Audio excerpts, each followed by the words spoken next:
Hello everyone, my name is Alexander and I am from Russia, and today I will watch the Russian Revolution Oversimplified Part 2. I watched Part 1 from Oversimplified about the Russian Revolution, and I think this part will be interesting too. And also forgive my mistakes and pronunciation, yes, because I'm studying English only 1 year, and you can subscribe and leave me like. Okay, let's go. I think it will be interesting and informative video. Okay. While Nicholas had been busy playing with his new best friend, tensions in Europe had been rising. It just so happened that in 1914, one Archduke Franz Ferdinand of Austria-Hungary went for a drive with the top down in Sarajevo. One thing leads to another, and suddenly Russia found itself at war with half of Europe.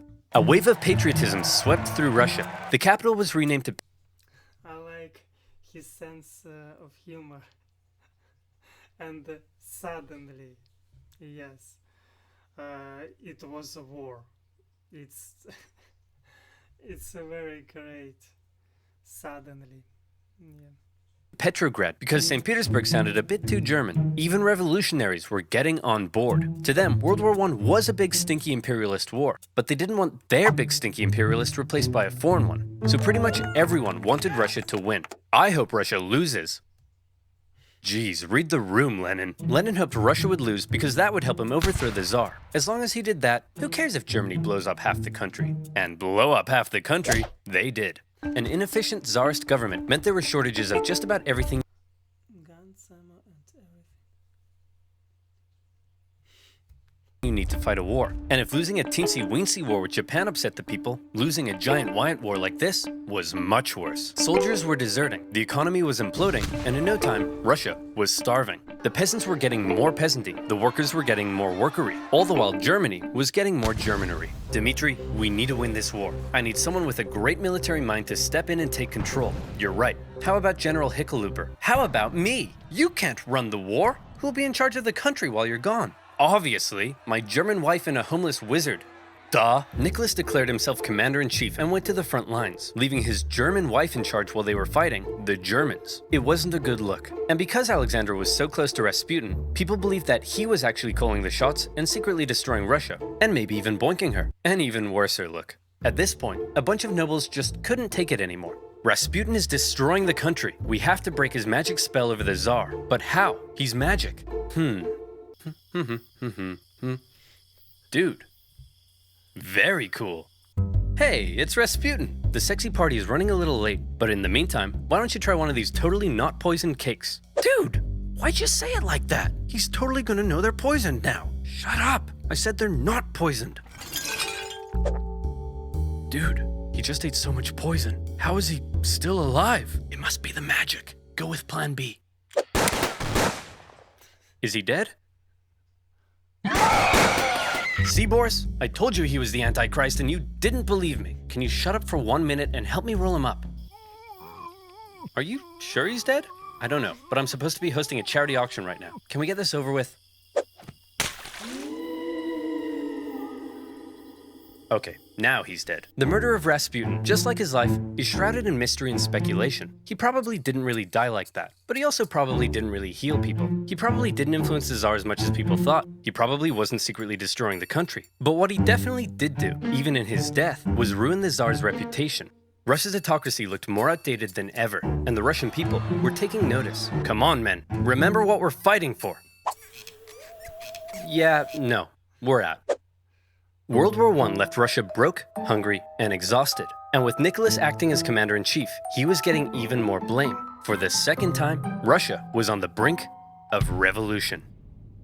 By 1917, Russia had been fighting a war it couldn't afford for 3 years. They were running out of many things, most worryingly, food. On International Women's Day, 1917, thousands of hungry women in Petrograd were so sick of being hungry that they took to the streets. And it turns out it's not just women who experience hunger, but men too. So the next day they joined in as well. Gatherings on the streets were forbidden, but I'm not sure how you'd arrest 250,000 people. The crowds demanded an end to the war, an end to food rationing, and even an end to the Tsar's autocracy. Now, normally the troops would deal with this kind of thing, but as it turns out, soldiers get hungry too, and they were also tired of having to kill their fellow Russians so much. So entire regiments mutinied in the capital, and they joined the crowd as well, trashing symbols of the Tsar and his autocratic regime. Things were escalating very quickly. Liberal politicians watching the riots in the streets had long been dissatisfied with the Tsar, since he would shut their parliament down anytime they did something he didn't like. They believed the only way to bring stability back to I like his objectivity. It's very informative also, and I like it very much. Yes. To the streets was for Nicholas II to abdicate. The riots continued. The police fired on soldiers. Soldiers fired on soldiers. The workers re-established the Petrograd Soviet. Politicians began arresting the Tsar's ministers. He may have been an autocrat, but he just lost complete control of his capital city. Talk about embarrassing. Nicholas, the troops have turned against us. The people have taken over the city. They've even cut my phone line. Hello? Hello? The phones are down. Things must be bad. I'd better go back there. Nicholas hopped on the next train back to Petrograd, but he never made it to the city. His train was met by military generals and other politicians. What's going on? Nicholas, look man, we need to talk. It's not you, it's us. Who am I kidding? No, it's definitely you. During the whole crisis in Petrograd, the liberals convinced the generals that if Nicholas abdicated, the people would calm down, and the generals were on board. They didn't have time to quell the chaos, because don't forget, they were still losing a global, all-encompassing war against the Germans. And with the military no longer on his side, Nicholas had no choice but to step down. Throughout his entire reign, he had done everything he could to keep all the power for himself. And in the end, that's exactly what left him with none. But then there was a big question. Who would replace Nicholas? Well, his son Alexei was next in line. Hey buddy, Daddy couldn't handle the complex socioeconomic problems of a giant multinational, multi-ethnic empire that's engaged in total war with all of Europe. You think you could give it a shot? Alexei just wasn't ready to be Tsar. Nicholas did have a brother, but given the state of the empire, he wasn't keen either. And so, 300 years of Romanov rule in Russia just kind of came to an end. The earlier 1905 revolution hadn't changed much, but this new revolution had left Russia without a Tsar. And still, before the year was over, there would be one more revolution left to come. Nicholas's failure as commander of the armed forces was the final straw that broke the camel's back. Do you think maybe you could have done any better? Well, guess what? It's time to find out. In Rise of Kingdoms. Rise of Kingdoms is an epic, massive multiplayer, free-to-play, real-time strategy game. Choose from my wounded soldiers. I like this history from OverSimplified, and also I want to say when the government don't hear people, it is bad story, because for that government sometimes egoistic. Yes, I think so. And people exactly people pay for their egoistic and here paid for egoistic from government, and it's sad story. I think it's funny here, it is funny and fun. It's have a sense of humor, but in real life it is a sad story. This is my message. Yes. Cool. And I can increase their wood gathering speed by 10%. Not as cool, but okay. In Rise of Kingdoms, the decision is yours. Now go ahead, choose your favorite real historical figure and lead your troops into real-time battle. Download Rise of Kingdoms now. Now where was I? Oh yeah. Hungry woman, absolute chaos, and the end of the Tsar. Oh, hey guys, says here there's been a revolution, and the reign of the Tsars has ended. Oh, come on, I missed another one? Why am I even in this video? Well, it's not like you could have done anything. As long as there's a world war, you can't get back to Russia. Who wants to start a revolution? Dang it! Despite getting rid of Nick, Russia was still at war with half of Europe. The Germans, however, had an idea. They thought that if they helped Lenin get back, he would cause trouble for the new Russian government. So they put him on a train. Destination: Petrograd. It was a long journey, and while Lenin was cooped up in his train, things in Russia were changing. Workers were taking control of their factories. Soldiers were socking it to their mean old officers. Without a czar, a big old power vacuum had opened up, and someone needed to fill it. The liberals proposed they be in charge, and they set up the provisional government. The workers, however, had already begun establishing local Soviets, largely controlled by the social revolutionaries and the Mensheviks. And since neither felt like they had the power to oust the other, Russia ended up in a classic dual-power conundrum. The two coexisted, with the provisional government becoming the official government, and the elected Soviets issuing orders to the workers and soldiers. This power balance was delicate, and all it would take is one bold revolutionary to come along and give everyone a big-brained beatdown. Oh boy, Lenin's coming home. I can't wait for him to see all the great things we've accomplished, and I'm gonna show him my fan art. Oh look, here he comes now. Shut up, shut up! You all suck! The provisional government sucks, the Soviet sucks, even your fan art sucks! Why does he have to be so mean? In case you couldn't tell, Lenin wasn't a fan of everything that had been happening. In his April theses, he called the provisional government and the Soviets a bunch of big bourgeois bozos. And he kinda had a point. There was still a lot for the Russian people to be mad about. The provisional government hadn't got Russia out of the war, the people were still hungry, and the peasants were still hoping to get more land. Meanwhile, the Soviets hadn't done much to change things either. But even though they weren't perfect, a lot of people did like what the new government had been doing. There was progress. The secret police were disbanded, the death penalty abolished. They even planned to hold elections, meaning for the first time ever, the Russian people could choose their own government. To many, Lenin seemed like some out-of-touch weirdo. If Lenin wanted to go from whiny irrelevant zero to a hunky communist hero, he'd need to shake things up a bit. So he and the Bolsheviks came up with a hot new slogan that promised to give the people what the provisional government wouldn't. Peace. Don't like war? We'll end it. Land. You want land? We'll give it to you. Bread. Hungry? Scooby-Dooby-Doo. Lenin also called for all power to the Soviets, which meant getting rid of the provisional government and having the Soviets run the place. A communist dream. The people liked these slogans, and bit by bit, the Bolsheviks became more popular. Some Mensheviks even began switching sides. But even though the people thought Lenin's slogans rocked, as long as the provisional government didn't mess up, they'd continue to support it. So let's check in on the provisional government. Oh, provisional government, you've made a big mess. The provisional government lasted for just 9 months, but those 9 months were chaos. The people wanted Russia out of World War I, but Minister of War Alexander Kerensky thought instead of doing that, why not do the exact opposite? If the people saw more Russian victories, they'd have to support the new government, and that went just about as well as you might expect. These heavy defeats worsened the Russian economy and made the hungry people hungrier. And by now, I think you know what comes next. They trashed the place. More looting, more rioting, more violence. It was like the Tsar had never abdicated. Tens of thousands of armed workers took to the streets during some of the worst violence Petrograd had seen yet. And in response, Kerensky called in the troops, who opened fire on the demonstrators. For now, Lenin and other Bolshevik leaders wanted to distance themselves from the violence, but the crowds marched under Bolshevik slogans, and as a result, Kerensky, now the prime minister, took the opportunity to stamp down on the Bolsheviks. Their leaders were arrested, Lenin was accused of being a German agent, and he was forced to flee to Finland in disguise. This sucks! Now I'll never get to have my revolution! Why are you wearing a dress? It's a disguise, idiot!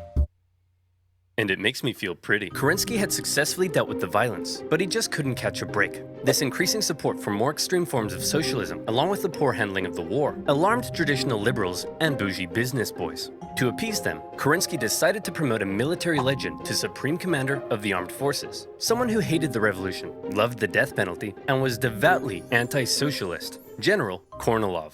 Hey man, thanks for the promotion. That was real swell of you. Of course, with you by my side, who would dare try to overthrow me? How about me? I did not see this coming. Unfortunately for Kerensky, Kornilov hated the liberal and socialist reforms of the new government, particularly the dumb socialist soldiers' committees. The army was no place for undisciplined left-wing snowflakes. Fearing a Bolshevik takeover was imminent, Kornilov ordered his men towards Petrograd to oust the Soviet and take over. Kerensky freaked out, and he needed help. Since he knew Trotsky was finger-licking good at organizing, he and other Bolshevik leaders were released, and they, along with the Soviet, organized the defense of Petrograd. Kornilov had the power of soldiers, but the Soviet had the power of workers. And they did what workers do best. Railroad workers diverted Kornilov's men away. Telegraph workers messed with his communications. They even infiltrated his forces and encouraged the demoralized men to desert.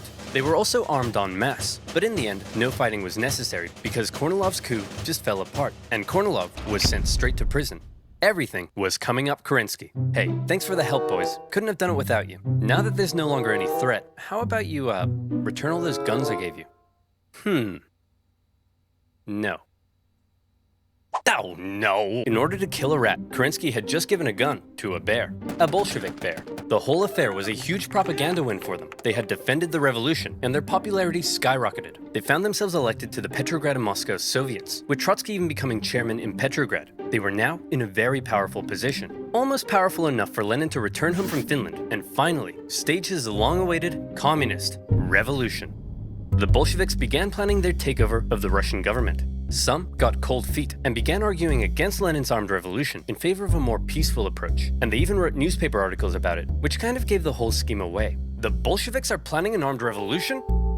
I did not see this coming. Kerensky began arresting Bolsheviks, and as a result, Lenin and the boys felt they had no choice but to commence the revolution right now. Lenin was back in Petrograd, but was still in hiding, so Trotsky got the ball rolling, using his position as Soviet chairman to organize the Bolshevik militias. Now, if you were to ask Soviet artists, the revolution went something like this. As much as they would like you to think it was a glorious, violent, heroic takeover, the truth seems to be a little more underwhelming. The Bolsheviks just kind of walked into key buildings in the city and took control. Bolshevik supporting sailors even brought in a huge battleship, but there wasn't really any fighting. Nobody really tried to stop them. In just one day, they took control of the city. Next, Kerensky just managed to escape before the Bolsheviks surrounded the Winter Palace, placing the provisional government. Yes, also I want to say it's Russian history very difficult. It is a big history, and we have a lot of revolution and a lot of wars. And this guy who did this video, very smart for me, because he's doing it well. I understand his message, I understand what he's saying me, and it is simple for understanding. It's very simple and also funny. Yes, I think it is a great video. Yes. Under siege inside. Is it safe to come out yet? I think so. Fear my revolutionary might! Give me that. That night, Lenin came out of hiding to play a bigger role in the revolution. With him back at the helm, they had one more job to do: storm the Winter Palace and arrest the provisional government. And here comes the final showdown. The palace was defended by a force known as the Battalion of Death, who immediately gave up. And just like that, Lenin had won. As far as violent, bloody revolutionary uprisings go, this wasn't really one of them. But Lenin was finally in charge of Russia. He had spent his whole life dreaming of this moment. He set up the first Council of People's Commissars, his own cabinet, with him in charge.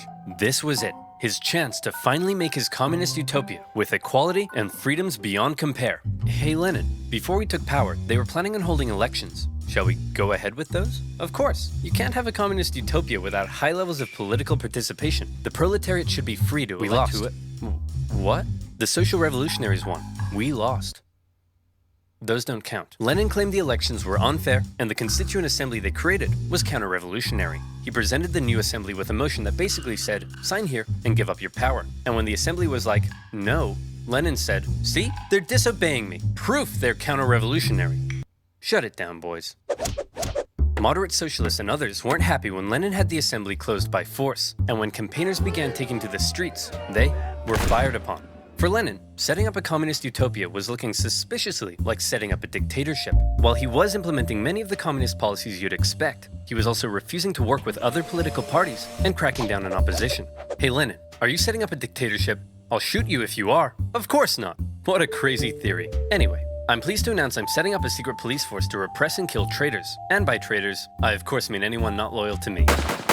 Owie, owie, owie, owie, owie. The assassination attempt made on Lenin's life in August 1918 failed, but in response, the Bolsheviks ramped up their oppression. But while all of this chaos was erupting back home, Lenin and the boys were also distracted by another problem. They were still at war with the Germans, and they had promised to give the people peace. So Lenin made Trotsky Commissar for Foreign Affairs and sent him off to negotiate a peace deal with the Germans. The Germans offered Trotsky really harsh terms, because they were winning the war. They demanded Russia give up a butt-ton of land, something that would be devastating to the economy. Look, I know it's not great, but I think we have to accept it. Are you insane? This will ruin us. Hey Trotsky, you got a big brain. What do you think? How about no war, no peace? What's that, Mr. Trotsky, sir? It's simple. No war means we'll stop fighting the Germans, but no peace means we won't sign the peace treaty either. Then, when the Germans say we've just stopped fighting, they'll have to leave us alone or something. Trotsky! Now, I think between Japan and Russia we have territory. It's Kurili, and here we don't have war, of course, but we don't have peace with Japan in real life now. Yes, and it's an interesting situation because I live near, and it is no good, I think so. Peace must be, I think so. That's genius! I could kiss you! Do you want me to kiss you? Stop asking me that. Trotsky's no war, no peace plan was a huge success. Oh, wait, no, just kidding. It went exactly as you'd imagine. When the Germans saw the Russians had stopped fighting, they slammed 700,000 troops deep into Russian territory with no resistance. Now, the new peace treaty offered by the Germans was way worse, with Russia losing a huge amount of territory, population, and resources. The Bolsheviks had no choice but to accept, and Russia was humiliated. With Petrograd now in an exposed position, Lenin moved the capital to Moscow, just in case. Things really weren't going well for Lenin, and many people were extremely unhappy with the Bolshevik government and its actions. Lenin, you've pissed off so many people that they've united against you. We're under attack. Relax, we always expected some counter-revolutionary pushback. I think we can handle a few angry monopoly men. But Lenin, it's not just the monopoly men. Okay, who are we up against? Well, the liberals, the social revolutionaries, national separatists in Poland, Finland, and the Ukraine, independent warlords setting up chiefdoms, anarchist rebels, the Green Peasant armies, the Cossacks, the Caucasian states, the Baltic states, the British, the French, the Americans, and the Japanese. Oh, and a legion of Czechoslovakian soldiers seem to have taken over the Trans-Siberian Railway and stolen all the imperial gold reserves. What? How could this get any worse? Oh, and it says here your mother-in-law is coming to stay. No! A variety of anti-Bolshevik forces had united together to topple Lenin's government, and Russia descended into a full-blown civil war. Now, the Russian Civil War was extremely intricate and would really need its own video, but essentially, the anti-Bolshevik white movement gained control of vast, underdeveloped areas, while the Bolshevik Reds controlled the industrial heartland. Using this to their advantage, along with the surprising military genius of Trotsky and the shocking disorganization of the White Army, the fortified Red Army gradually came out on top. It was an absolutely brutal conflict, with both sides committing horrendous atrocities. To maintain order at home, the Bolsheviks began the Red Terror, and the secret police would execute tens of thousands of suspected traitors. No one was safe from the violence, not even Nicholas himself. You've probably been wondering what Nicholas has been up to this whole time. Well, after his abdication, he and his family were placed under house arrest. At first, they were allowed to live in their usual luxury, but after Lenin took over, their conditions worsened. The Bolsheviks were just holding on to Nick until they could work out what to do with him, but the Civil War complicated things. The last thing they wanted was for Nick to be freed by the White Armies. And so, to stop this from happening, Nicholas's Bolshevik guards decided to act. It's not entirely certain whether Lenin ordered it, or if the guards were acting on their own volition. But on July 17th, 1918, with White Armies approaching, they woke Nicholas and his family in the middle of the night and brought them into the basement. There, a drunken squad of Bolsheviks murdered the entire family. Nicholas, the last Tsar, once one of the most powerful men alive, had met a brutal end. But after years of fighting and millions of deaths, Trotsky and his Red Army came out victorious. Wow, that... Yes, about Romanov and this family. They were killed, yes, and now I know, and for me it's strange, a lot of people going and at this place were killed, and they want to be, they want to have Tsar again. And for me, it is very strange because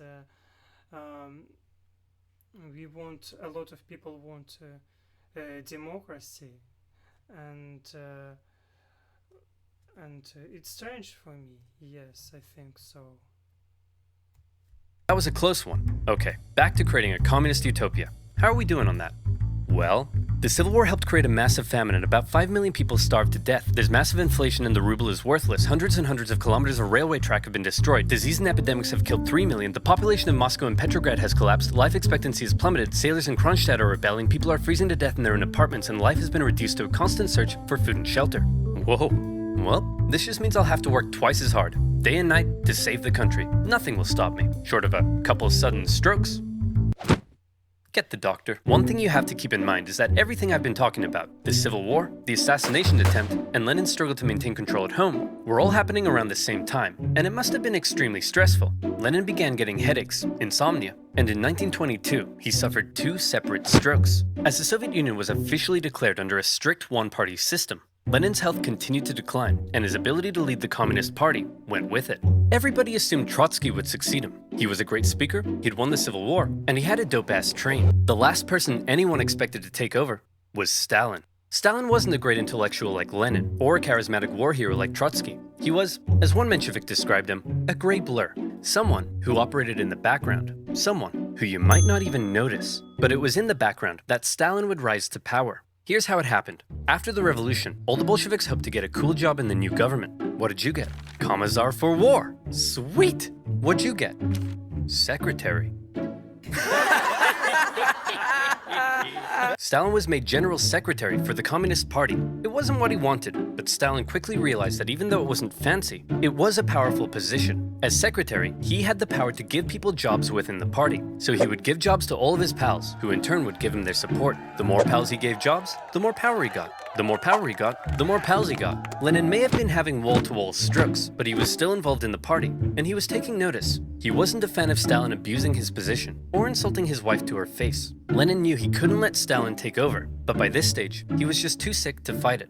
Hey man, tell whoever's in charge of giving people jobs not to let that jerk Stalin become the next leader. By the way, who did I put in charge of giving people jobs? That would be Stalin, sir. Blah. Whoa. Deja vu. Lenin's last wish was to not let Stalin take over, but by the time he died, Stalin was too powerful to remove. He had his remaining opponents arrested or killed. Trotsky was banished and fled to Europe. Eventually, he would be assassinated by Soviet spies in 1940. Our dear comrade Lenin has died. We should have a state funeral. No. Let's mummify him and put him on display so people can look at his dead body forever. That's gross. You're gross. Guards, kill him. Lenin had waited so long to take control in Russia, but he never got to see his communist utopia. His short time. Yes, and he's lying in this place and in the Red Square in real life now. Yes, and it's strange for me too. Yes, I was there. It is interesting place and historic, but it's strange because it's strange for me.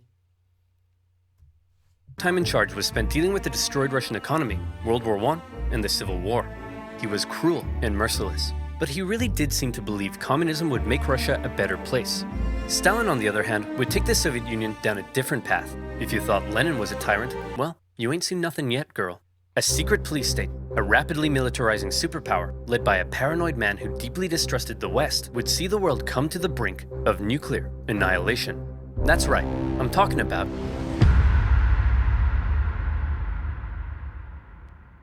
Remember to click the link in the description below to download Rise of Kingdoms. Yes, it's finished. Yes, and it is very, very informative video for me, and I said it before.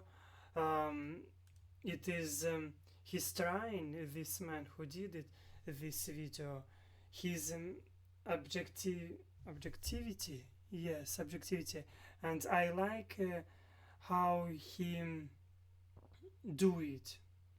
I like his sense of humor, and also I agree with him, and thank you for watching with me this video.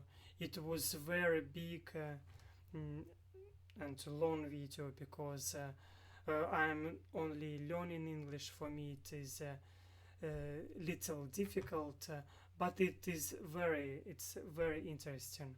And also you can like this video and subscribe, and see you next time. Bye bye.